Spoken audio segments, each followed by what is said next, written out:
Praise the Lord church. आज हम परमेश्वर का धन्यवाद देंगे कि आज प्रभु ने हमें उसके फाटकों में खुशी के साथ लाया है।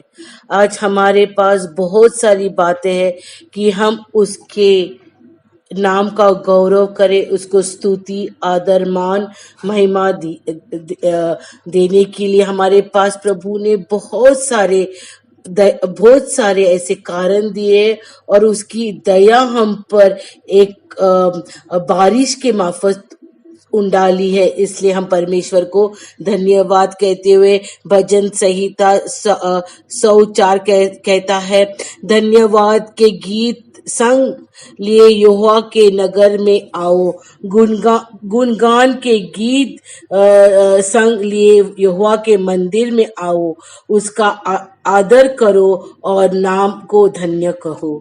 हम परमेश्वर को सच में धन्यवाद अभी हमें दिया है, प्रेज वर्शिप करके हमने प्रभु का धन्यवाद दिया है।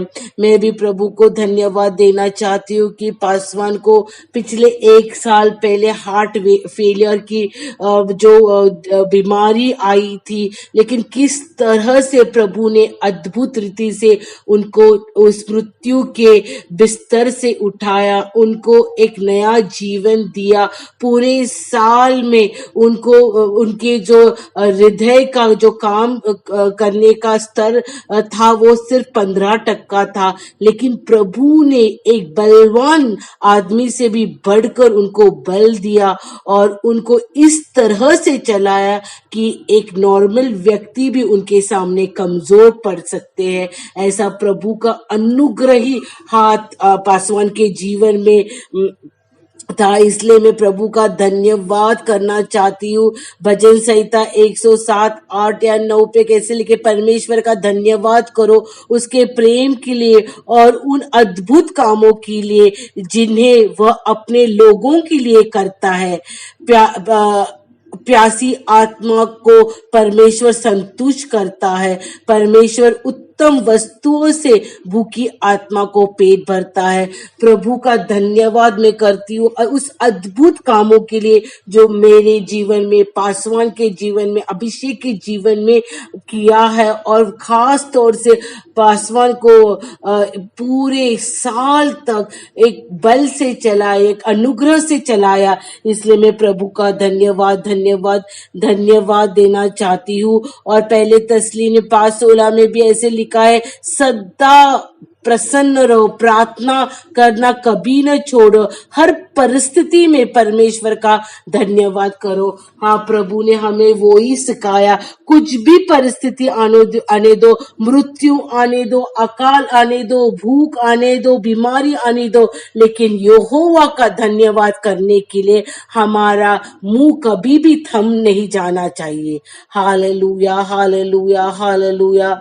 और प्यारे जनों, मैंने जो हमारे जो उपदेश चल रहे हैं कि हम प्रभु का धन्यवाद देना चाहिए, हम प्रभु के चरणों में आना चाहिए, हम प्रभु के साथ बैठना चाहिए। अपने जीवन का जो प्रभु की इच्छा है वो हमें क्यों जीवित रखा है वो समझना चाहिए। हमारे जीने का कारण क्या है इस दुनिया में, हमारे उद्धार का कारण क्या है, हमें क्यों प्रभु ने जीवित रखा है, क्यों इस करुणा में हमारे तंबू के पास कोई भी महामारी क्यों नहीं आई है, क्यों हमें इस समय में रखा है, ये हमें जानना है। और वो जानने के लिए प्रभु ने हमें ये लॉकडाउन दिया है। और पिछले 8 से 9 सप्ताह मेरा वही संदेश है कि प्रभु के चरणों के पास आओ, प्रभु के चरणों में बैठो, क्योंकि प्रभु जैसे 2 तिमोथी 3:1-5 में कह रहा है, याद रखो अंतिम दिनों में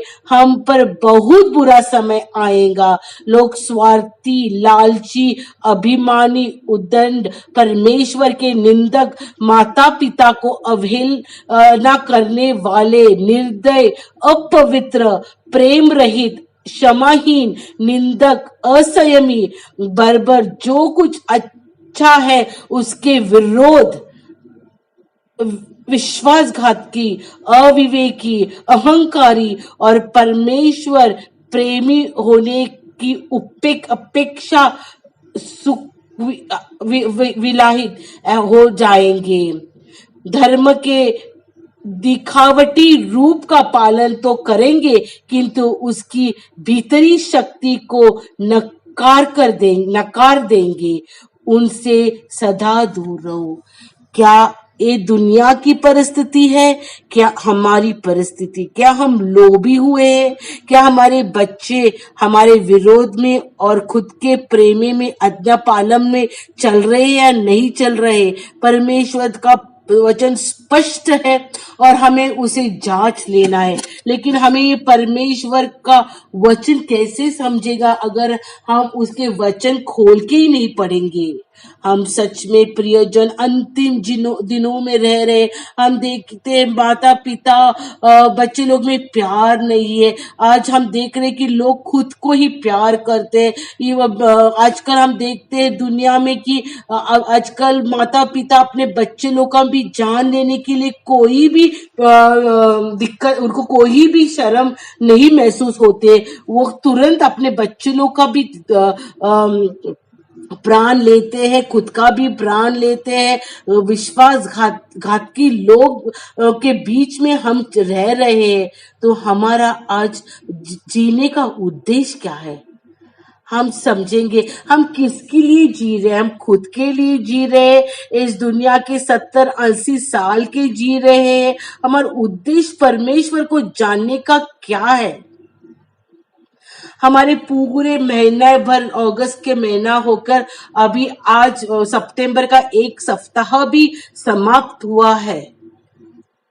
तो हमारा कौन सा भंडार हमने भरा है?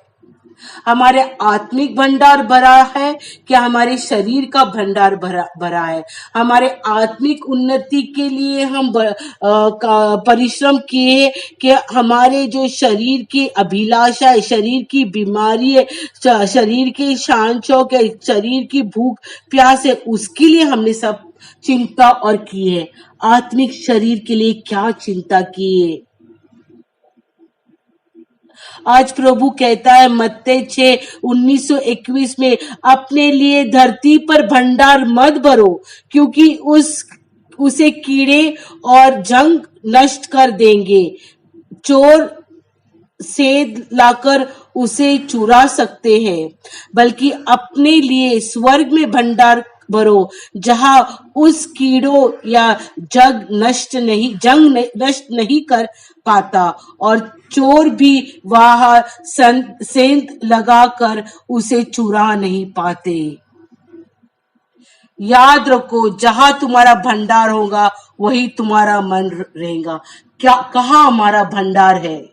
कहाँ हमारा मन है? स्वर्ग में है। आत्मिक बातों के लिए, आत्मिक उन्नति के लिए, आत्मिक बढ़ोतरी के लिए, लोगों को नरक से स्वर्ग के द्वार तक लाने के लिए है। प्रभु की आज्ञा मत्ती में जो जाओ सुसमाचार करो, चेलो बनाओ, बपतिस्मा देने की आज्ञा पे है क्या? जाओ, अपने डिग्रीज लो, अपने काम को बढ़ाओ, अपने बॉस के साथ जो बोलता है दिन रात उसके पीछे रहो।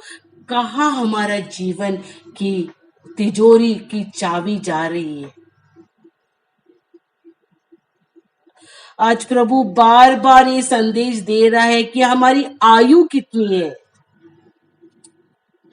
हम अन्य दिनों में आए हैं जहाँ पे कठिन समय चल रहा है और हम देख रहे हैं, हमारे कान से सुन रहे, आंखों से देख रहे, हम महसूस कर रहे दुनिया की परिस्थिति। और फिर भी हमारे भंडार हम दुनिया के ही भर रहे हैं। दुनिया के बॉस से चिंता करे, दुनिया के लोगों को क्या रखेगा, हमारा स्थान क्या इस पृथ्वी पे रहेगा। हमारे स्वर्ग के भंडार कंगाल पड़े हुए हैं।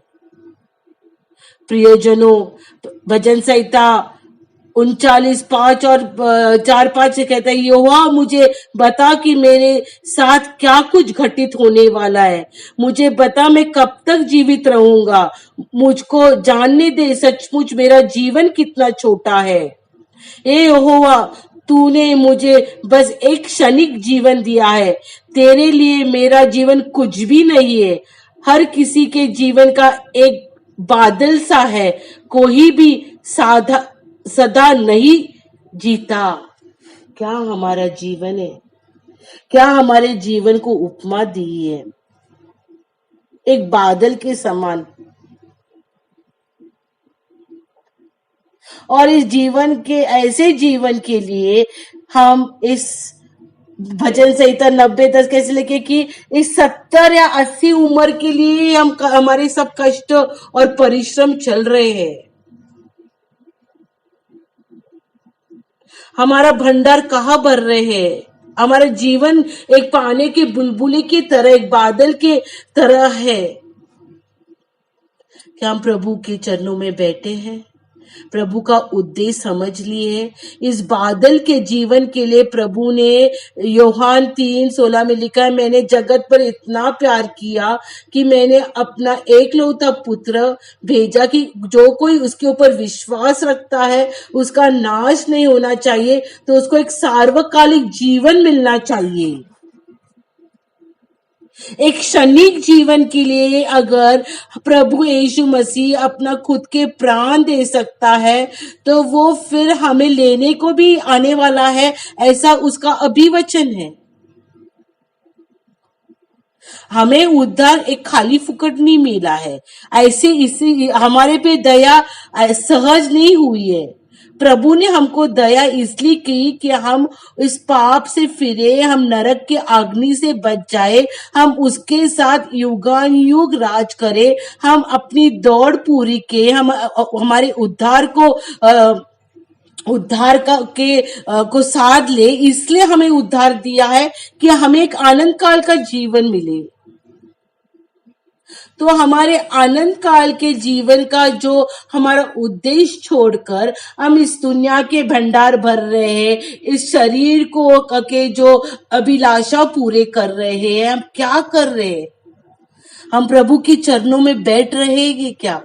प्रभु के चरणों में बैठेंगे तो वचन समझेंगे, वचन में क्या लिखा है हम समझेंगे। लेकिन हमारा पूरा जीवन इस बात पर जा रहा है क्या? कौन सी बात पर जा रहा है हमारा पूरा जीवन? दूसरों को उंगलियां बताने में हमारा जीवन जा रहा है। जैसे मत्ती 7:5 में लिखे, ओ कपटी, पहले तू अपनी आंखों से लट्टा निकाल, फिर तू ठीक तरह से देख पाएगा और अपनी भाई की आंख का तिनका निकाल पाएगा। हमारी जीवाक में इतना बड़ा लट्टा बैठा है तो हम वो नहीं देखते। हम बोलते ए भाई ऐसा प्रचार करता है, ऐसे बर्ताव करता है, वो इतनी प्रार्थना में बैठती है लेकिन प्रार्थना से उठने से ऐसी बर्ताव करती है। वो क्या प्रभु का बोलती है, वो खुद प्यार से नहीं चलती है। दूसरे को दोष लगाना, जैसे आदम ने हवा को दोष लगाया कि ये औरत ने मुझे दिया इसलिए मैंने खाया, हवा बोला ये सर्प ने मुझे दिया। वो दोष लगाते लगाते हम भूल गए कि हमें प्रभु के लिए दौड़ना है, प्रभु के पास जाना है, प्रभु से हमें वो मुकुट पाना है। हमारे जीवन का मुकुट भूल गए, दूसरे के जीवन को देखने हम उनका मुकुट उनके सर पर रखने के लिए देख रहे हैं। जैसे प्रकटीकरण 3:11 क्या कह रहे हैं, मैं बहुत जल्दी आ रहा हूं, जो कुछ तुम्हारे पास है उस पर डटे रहो। क्या है हमारे पास? दूसरों को दोष देना, दूसरों के बारे में बात करना, दूसरा क्या करता है उसकी रक्षा करना, और जो हमारे पास है वो खुला छोड़ देना।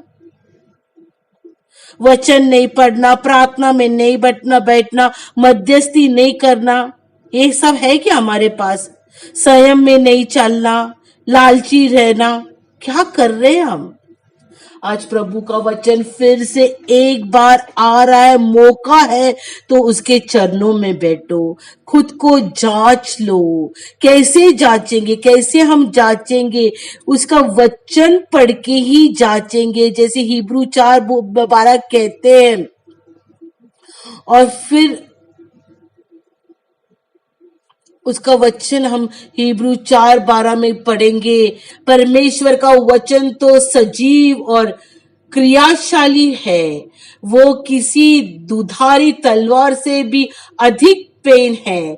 वो आत्मा और प्राण, सांधियों और मज्जा तक में गहरा भेद जानता है। वह मन की वृत्तियों और विचारों को परख लेता है। ऐसे वचन से हम वंचित है क्या? हम परमेश्वर के वचन पढ़ेंगे तो हम दूसरे के आंख का तिनका नहीं देखेंगे, अपनी आंख का लट्टा देखकर हम हमारे घर जाने की तैयारी करेंगे। घर जाने की तैयारी के लिए हम परमेश्वर के चरणों में बैठेंगे, हम परमेश्वर का वचन सुनेंगे, उस वचन के अनुसार अपने जीवन को ठीक करेंगे, पश्चाताप में जाएंगे, उपवास में जाएंगे, प्रार्थना विनंती में जाएंगे। और ये सब बातें अगर हम पवित्र आत्मा के द्वारा नहीं चलेंगे तो पहले कोरिन्थियों 2:4 में कहते हैं कि ये सब बातें असाधारण व्यक्ति को कुछ भी नहीं लगती है, उनको ये एक मूर्खता वो जानते हैं, लेकिन जो आत्मिक है उनके लिए वो समझ है। इसलिए प्रियजनों, आज मैं आपसे विनती करती हूँ, इफिस 5:16 में जैसे लिखा है, 15 में जैसे लिखा है, इसलिए सावधानी के साथ देखते रहो कि तुम कैसे जीवन जी रहे हो, विवेकहीन का या आचरण मत करो, बल्कि बुद्धिमान का आचरण करो। कैसा हमारा आचरण है, कैसी हमारी चाल चलन है, कैसे हमारा व्यवहार है? क्या हम प्रभु के प्यार में चल रही है, उसकी क्षमा में चल रहे, उसकी सहनशीलता में चल रहे, अपने मुकुट के लिए तैयार हो रहे, अपनी दौड़ पूरी कर रहे हैं, अपना जो भंडार है स्वर्ग में बांध रहे हैं क्या? पूरे 8 हफ्ते 9 हफ्ते के प्लीज वो मैसेज अब सुनो और प्रभु के लिए तैयार हो जाओ, प्रभु के लिए तैयार हो जाओ, प्रभु के लिए तैयार हो जाओ। प्रभु ने बार बार कहा कि मैं जो हूं मैं आऊंगा, मैं बहुत जल्दी आ रहा हूं। जो कुछ तुम्हारे पास है उस पर डटे रहो, ताकि तुम्हारे विजय का मुकुट कोई तुमसे न ले ले। प्रियजनों, ये वचन को प्लीज स्मरण करना, प्रभु के आज्ञा के वचनों को देखकर प्रभु के संयम में चलना, प्रभु के वचनों में के अनुसार चलना, प्रार्थना में डटे रहना, अपनी दौड़ प्रभु में पूरी करने के लिए तैयारी करना, अपने स्वर्ग के भंडार भरना, यही मैं आपसे विनती करती हूँ और खुद पे खुद भी वही मेरे लिए प्रेयर कर रही हूँ। Hallelujah, hallelujah. क्योंकि प्रभु का वचन इब्री 4:6 में क्या लिख रहे हैं कि जिन्हें पहले संदेश सुना गया था, अपनी अज्ञानकारी के कारण वे तो विश्राम में प्रवेश नहीं पा सके, परंतु क्या कह रहे हैं, नहीं पा सके, किंतु और के लिए विश्राम का द्वार अभी भी खुला है। हमारे लिए, तुम्हारे लिए अभी ये विश्राम का द्वार खुला है। प्रियजन, हमारे लिए अभी तक मौका है कि हम हमारे पापों से मुड़ ले। अगर हम ठंडे गिरे तो परमेश्वर के लिए आवेशी बन जाए, अगर हम गुनगुने हैं तो परमेश्वर हमें उगल देगा। आज ही हमारा उद्धार का दिन है, आज ही परमेश्वर के वचन को हम ग्रहण कीजिए। हालेलुया। क्योंकि जो आएगा वो आएगा, वो कुछ रुकने वाला नहीं है। लेकिन परमेश्वर इब्री 4:7 में कहला, आज उसकी आवाज सुनो, अपने हृदय को जड़ मत करो, कठिन मत करो। प्रभु हमें कहते हैं हमारे हृदय को हम कठिन नहीं करना चाहिए। हालेलुया। परमेश्वर का वचन जैसे मैंने कहा आज हम पढ़ेंगे, उसके अनुसार चलेंगे। जो महायाजक है, परमेश्वर का पुत्र यीशु एक ऐसा महायाजक है जो स्वर्ग से होकर गया है। तो हमें अपने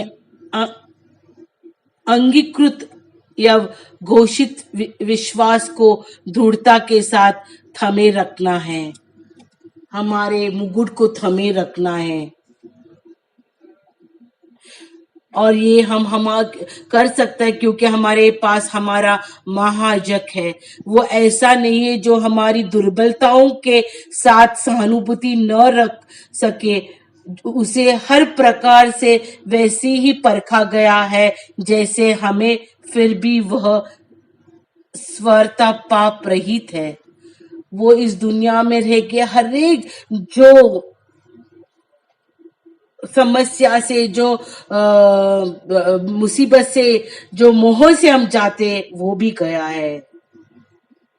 तो आज परमेश्वर इब्री 4:16 में, तो फिर आओ हम भरोसे के साथ अनुग्रह पाने के परमेश्वर के सिंहासन की ओर बढ़े, ताकि आवश्यकता पड़ने से हमारी सहायता के लिए हम दया और अनुग्रह को प्राप्त कर सकेंगे।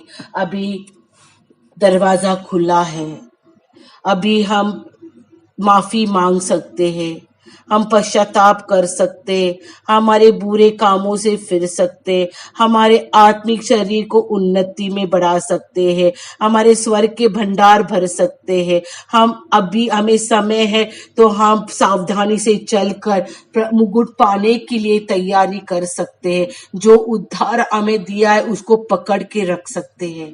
आज हम सोचेंगे, हम तैयारी करेंगे, हम प्रभु के पास गिड़गिड़ाएंगे, प्रभु हमें इस समय दिया इसलिए हम धन्यवाद देंगे। आपका वचन दिया हम कैसे बर्ताव करना चाहिए इसलिए मैं धन्यवाद देती हूँ। प्रभु हमारे दिन हमें गिनने को सिखाओ, ये जो दिन हमको दिए गिनने को सिखाओ, हमारी आयु कितनी है हमें गिनने को सिखाओ। ये आज हम प्रभु के पास आएंगे। प्रभु हमारा आत्मिक जीवन बलमय हो, हमारे आत्मिक जीवन में फुल फल आए, हमारे आत्मिक जीवन से तू प्रसन्न है, हमारे मुकुट में हीरे और मोती लग जाए।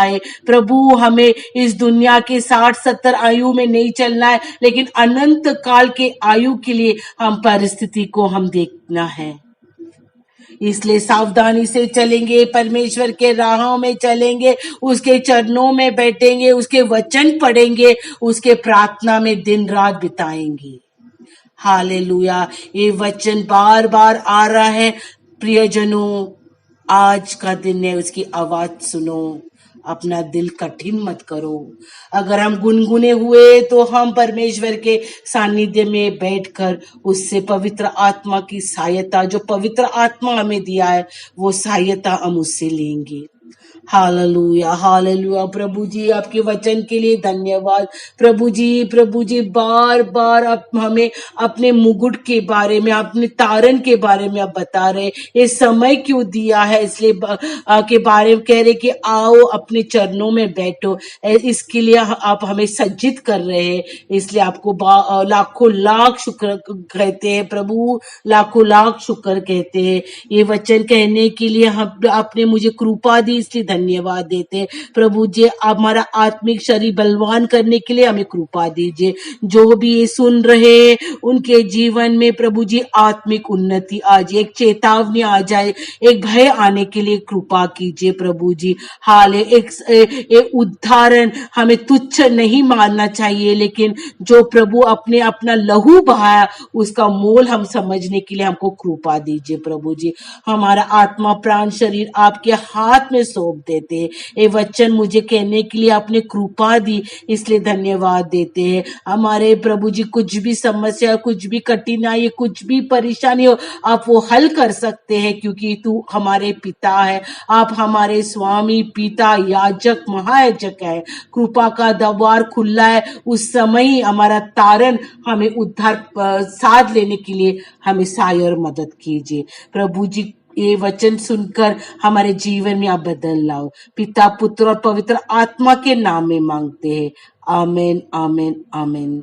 गॉड ब्लेस यू कलीसिया। Praise the Lord.